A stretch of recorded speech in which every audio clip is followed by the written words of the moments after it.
If you are watching this video right now, there is a very good chance that you aren't subscribed to the channel. Because look at this. Most of the people watching this video aren't even subscribed to the channel, over 98%. So if you haven't already, please be sure to hit that subscribe button and also turn on your notifications so you don't miss an upload. And also, if you enjoyed more videos like this, please be sure to leave a like. I would greatly appreciate the support. And yeah, with that being said, let's get into the video. So last night we got a really good idea of what the big three in Brooklyn could do, because last night they played against the Clippers, which was a very good team. You know, the Clippers are the best team in the NBA right now, I think, record wise. So this was a really good test because we've seen how the big three has been able to play so far, and they've done really well. But I think that last night was a really good test to see how they stack up against the top teams in the West, you know, the best teams in the league in general. So playing against the Clippers with Kawhi and Paul George and the rest of the team, it was a good test for the big three in Brooklyn. So the Nets were able to pull off the win barely, 124-120. And part of that has to do with, and this is part of what I want to talk about in this video, is Kyrie Irving, because he put on a show. Like, he played he played well. You know, obviously he played incredibly well, but just watching him play, it felt like something different. Like, he put up 39 points, which is crazy. 15 for 23 from the field, 6 from 8 from 3.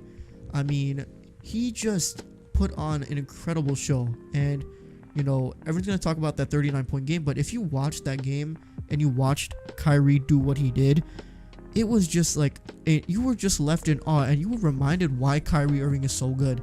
Like, people remember how good Kyrie Irving is, and people know how good Kyrie Irving is, but because of all of the crazy stuff that's going on with him, you know, and especially with what happened in Boston, and then the stuff that happened earlier this season where he missed a few weeks, that all of that stuff obviously ruined his reputation. But I think that him coming back and then having the game that he had last night reminded people just how good he is and why he's so great. Like, it even was a reminder for me, because personally for me, Kyrie Irving is my favorite point guard in the league. I don't think he's the best point guard, but he's my favorite to watch. One of my favorite players to watch, you know, in general. And that started a long time ago too. That didn't just start when he came to Brooklyn or even in Boston. This was, you know, when he was in Cleveland and when he was a young guy. You know, because for me, after the Derrick Rose situation and after, you know, he got hurt all the time, I was trying to look for some other guy who I can really enjoy watching. And Kyrie Irving was that guy. Just like the razzle-dazzle, the crossover moves, the step backs. He was just such a smooth player. Watching him go and do all these acrobatic layups and hit all these big shots, it was just incredible to watch. And that's why he became one of my favorite players throughout his whole career so far.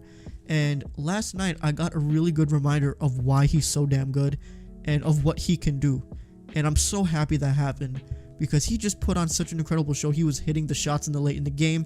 You know, everyone's going to talk about what should happen in late game situations with the big three. What is KD going to do? What is James Harden going to do? What is even Kyrie going to do? But I think that last night we got a really good idea of what this team could do late in the game when it's close. Because, I mean, the biggest thing that everyone's going to talk about, obviously, with Brooklyn is the fact that their defense is just not good right now.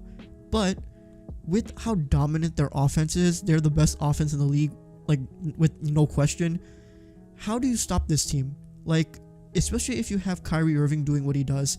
Kevin Durant, what he did last night, 28 points, shooting 11 for 13 from the field. Like, super high efficiently scoring. James Harden put up another triple-double because he had 23, 14, and 11. How do you stop that on the offensive end? Like, you can be a really good defensive team, but if you're not able to stop this team, even in those late game situations, you're going to be stuck, because there's just so many guys who can do everything. And, you know, obviously the whole thing is that, oh, there's only one ball and 3 guys to share, but I don't even think that's going to be an issue.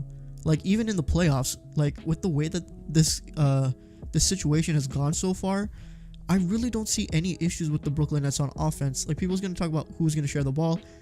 Any of these guys can keep going off as much as they want. Like, 23, 28, 39. That could be a regular thing that happens in the playoffs. So it's not like one guy has to be the dominant person in one game.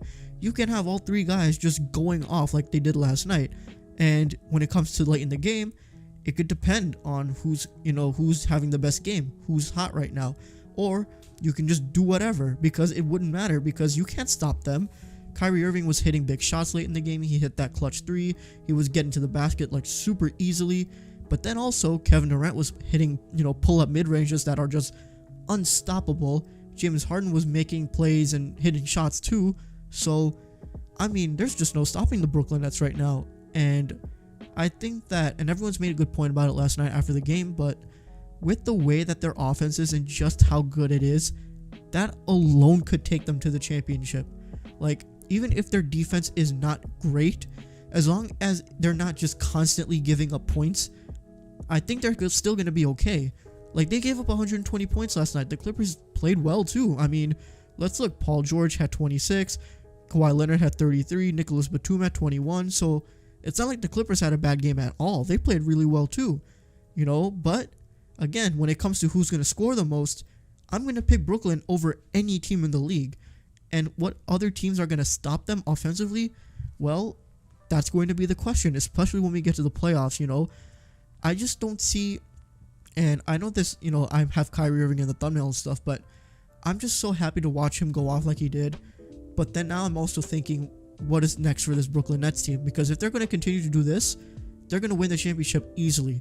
Like, they'll beat the Lakers, I think, because of just how, unbelievable they are offensively. And I just don't see how any team in the league can stop them.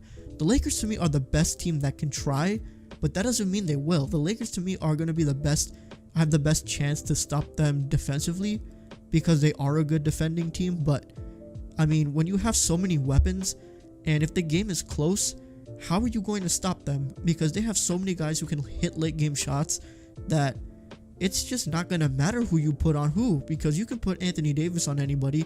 You can put LeBron on anybody. You can put think of any of the top players in the league right now. Kawhi, Paul George, Giannis, Curry, any of the top players in the league right now. Who are they going to stop? Like, can they stop Kevin Durant with the way he's playing? Absolutely not. Can they stop James Harden? No. Can they stop Kyrie Irving if he's playing like this? No. So I just don't see any path for any team in the East right now. I mean, I could be wrong, Joel Embiid, because of the fact that, the Nets don't play well when there's a good big man on another team. That could be a thing, we saw what Jared Allen did against them twice. So I wouldn't be mad. I wouldn't be surprised to see if Joel Embiid or Nikola Jokic, because they're the two best centers in the league, if they were able to hold their own against Brooklyn and their teams. That wouldn't surprise me, but at the end of the day, would it be enough? Because of just how many weapons they have in Brooklyn. I'm just super interested to see what this situation is going to end up being in Brooklyn with how Kyrie Irving is playing and how Kevin Durant, it's still unreal to think that they're on the same team. I think watching them last night, and we've watched them play for a couple weeks now, the three of them together, but I think last night was the big reminder, because of the fact that they played against a good team with the Clippers, that it was oh yeah, this team is really good and they're going to be very hard to stop. I think that last night was a really good reminder of that, because it was a national televised game against a very good team. So that's going to be very interesting to see as we get through the season and even into the playoffs. But yeah, I mean, it's just crazy. And I think another test will be against the Lakers. I think that is going to be probably the game of the year in terms of the most hyped and the most anticipated, because that's assuming that's what a lot of people are assuming to be the finals matchup, the Nets and the Lakers. So when they play on the 18th of February, everyone's going to want to pay attention to that. And I think that's going to be, I mean, it's the regular season, you're not going to read too much into it, but I think it's going to be a little bit of an indicator as to how this Brooklyn Nets team can hold up against the top dogs in the league. They were able to take care of the Clippers last night, but barely. They had to rely on Paul George hitting missing a three or turning the ball over. They had to rely on that stuff. They had to rely on a missed free throw from Batum. You're not going to be able to get away with that stuff every game.